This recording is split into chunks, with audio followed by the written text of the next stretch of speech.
What's going on, guys? Welcome back. I'm actually in Colorado. That's just Breckenridge down there. Super cutesy, super nice little town. Highly recommend you visit if you have not. Anyways, so what is going on with the hush money trial? The former presidente has been gagged to living hell. And of course, the biggest irony is they say they're doing all of this because he was trying to influence the 2016 election. So this case was brought on now to potentially throw him in jail right before the 2024 election. So even if you hate the man, how is this not glaringly a conflict? How is this supposed to be upholding democracy? That's the problem. It makes the whole system look exceptionally bad. It makes the whole system look corrupt. Part of me is even suspicious about all these stupid trials because maybe, just maybe, they're so well orchestrated to appease both camps, supporters and the haters. So there's something funny happening, but in the end, maybe the powers that be, they want him to win. Maybe they do. But these trials satisfy both groups because it makes him look like the underdog to the supporters, of course, and to the haters. It proves to them that the system went after the big bad evil orange man. So satisfying both camps, but he still wins. They let him win. That's my new crazy theory, but I think the harm to the whole system kind of been done. And here is the saddest part for everyone preaching about democracy. This goes to show these trials, and of course, old Joe, all these things go to show that these guys are not in charge of the country. It goes to show how much of it is theater, how much of it is puppet mastery, how much of it is essentially out of our control. And that to me is pretty sad and also very spooky. So we're supposed to be in this hypothetical world of democracy where people are going to vote and pick whoever they want. Even if you don't like them, even if I don't like them, that doesn't matter. Of course, we're in a constitutional republic, I know, but nonetheless, this point of view of democracy that we all should be picking who we like, that doesn't seem to be allowed. I mean, New York Times, for example, Washington Post, they put up articles saying the problem with democracy is the voters. The problem with democracy, according to them, is you and me. So the people that preach on and on about tolerance, democracy, etc., well, apparently these people think that if you choose someone they don't like, they don't approve of, well, they're going to get that guy off the ballot. And that's kind of how all these trials are shaping out to look like. And that is hella spooky. That is very spooky. Anyways, the saddest part about this whole trial is, of course, that it kind of makes you question the whole legal system, the justice system. Furthermore, the media obviously hates the orange man. All of the big tech companies hate the orange man. They banned him from everything. So whatever, YouTube hates the orange man, which is probably why channels like Midas Touch get a lot more exposure because, well, they're trying to push that point of view. So to me, for my channel, which I tried to take a more neutral point of view, well, it doesn't work, which is probably why the videos on the case, well, they were just not getting exposure on YouTube. And, well, whatever. That's their right to do. I can't complain. They obviously have their preference, and that is okay. It's not a big deal. But considering myself a neutral party, well, it doesn't work. It doesn't work in this case. That's why I got so turned off, and I got some really nasty messages by people who just basically, they're frothing at the mouth just at hearing the words orange man. To some people, the guy is like Satan. It's pretty unhealthy, I think. The supporters are going to support and the haters are going to hate. People in the center are those they're trying to convince. It's really not healthy for people to be noticing how corrupt or how much somebody can be persecuted. It's bizarro. To me, it seems bizarre. I allow myself to be persuaded by either side, by what they present. And so far, I'm not convinced by the prosecution. So, I'm sorry if you hate the orange man and that disappoints you. I'm just trying to remain neutral. Anyways, in another example of something that just looks really off, extremely questionable, shady legal maneuvers to, of course, go after the big bad orange man. Well, apparently, one of the lead prosecutors that helped run the Manhattan criminal investigations against the orange man was named Mark Pomerantz. So he was questioned by certain House members, and when asked if he knowingly broke any laws in his pursuit of a criminal investigation against the former president, the prosecutor, Mark Pomerantz, he pleaded the fifth. So when he was asked whether he committed any crimes, broke any laws knowingly, or violated the civil rights of any individual during the course of the investigation, he pleaded the fifth. Specifically, he said, on the advice of counsel, "I will not answer that, sir." Wow. And this was specific to his tenure at the Manhattan DA office.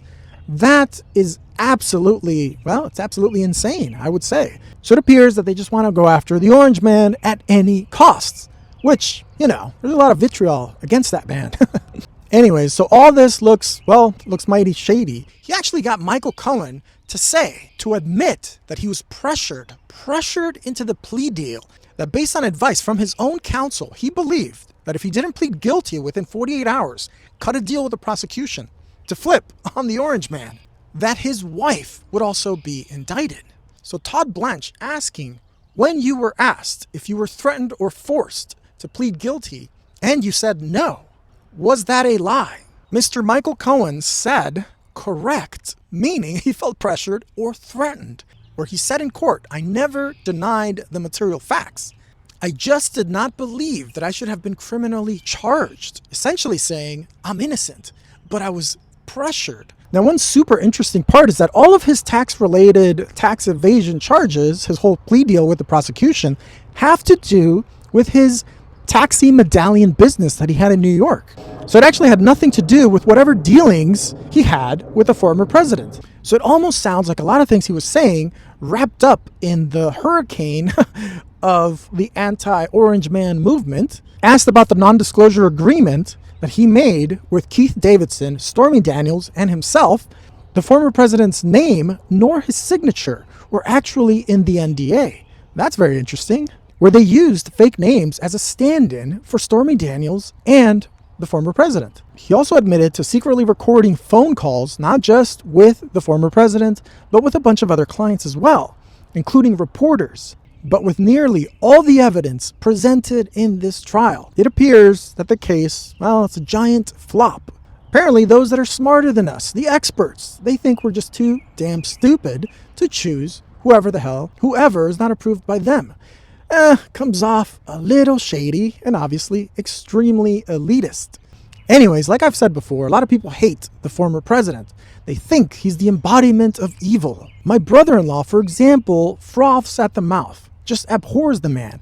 I keep telling him he's going to give himself a heart attack, and unfortunately, he did go to the ER because he was having heart issues. He even used to tweet at the former president, saying a lot of nasty things that no one would say to anyone else. So I find that level of hatred pretty astonishing. For now, I think this case is, it's kind of spooky. Like I said before, I would say it's frightening when a prosecutor is asked if they have violated anyone's civil rights or broken any laws during an investigation. They plead the fifth. Anyways, lastly, the craziest part is that despite all the bad publicity by the media that is going against the former president, the guy's actually up in the polls. So that is pretty wild, pretty crazy. CNN's own polls have him beating old Joe, which is pretty wild. Very wild and pretty funny for CNN. Honestly, at this point, it really does seem like he's going to win, even though every single establishment entity, is against the man. Has been against the man. Honestly, it's pretty crazy because the guy is no spring chicken. I'm surprised he doesn't get panic attacks, anxiety attacks, or just a heart attack. I'm sure a lot of people would love that. Pretty crazy all around. Looks like some bad weather's coming in pretty soon. Hopefully it snows again. It did snow the other night. It almost felt like a blizzard, which was super nice when you're in the mountains. It's kind of spooky how effed up it looks. And it's also super spooky to have a neutral point of view because people basically get so riled up. So maybe it's better, it's healthier to leave some of these cases alone. There's a ton of work involved in doing the transcript videos, of course, very time consuming. So when the former Presidente haters get so riled up because, no matter what the man does, he's guilty, which is fine. But some people, they lose their cool. Not very nice. Stormy Daniels testified, and the whole thing was just embarrassing. And of course, it was highlighted, that letter where she wrote that she never had an affair. Her lawyer also testified, Keith Davidson, and apparently the guy tried to swindle a bunch of celebrities out of money, possibly for similar cases. The worst part for Michael Cohen's testimony is that he just confirms everything we already knew. He paid for the NDA, he was reimbursed, etc., etc. None of that is illegal, and that kind of kills the case for the prosecution. It's embarrassing. So far, nothing has been illegal. Anyway, so all these trials just seem to be backfiring, and anyone and everyone who helps the prosecution gets treated quite nicely. So he's a documented liar. He's totally been disbarred. Not only was he caught lying to Congress, but also the Federal Election Commission. And of course, the whole tax fraud that he was doing. Of course, the major problem for the prosecution is Michael Cohen has brought nothing new to the table. He basically just makes himself look even worse. Anyways, it appears that all the star witnesses for the prosecution have bombed. They basically have shot themselves in the foot. They've contradicted their own testimonies, their own previous records. Some are known liars, extortionists. The whole thing is just pretty sad. So in the midst of all the stupidity and corruption we see in the world from both sides, well, it's important to stay inspired and always appreciate that the world is actually a pretty beautiful place. There's just some people that are so So always important not to get bothered by the ugliness. Well, I just wanted to do a little bit of recording outdoors because, well, it's nice scenery and I never record outdoors. Alright guys, well that's it for this one. Thanks for joining. Please don't forget to smash a like, subscribe if you haven't. I'll see you in the next one.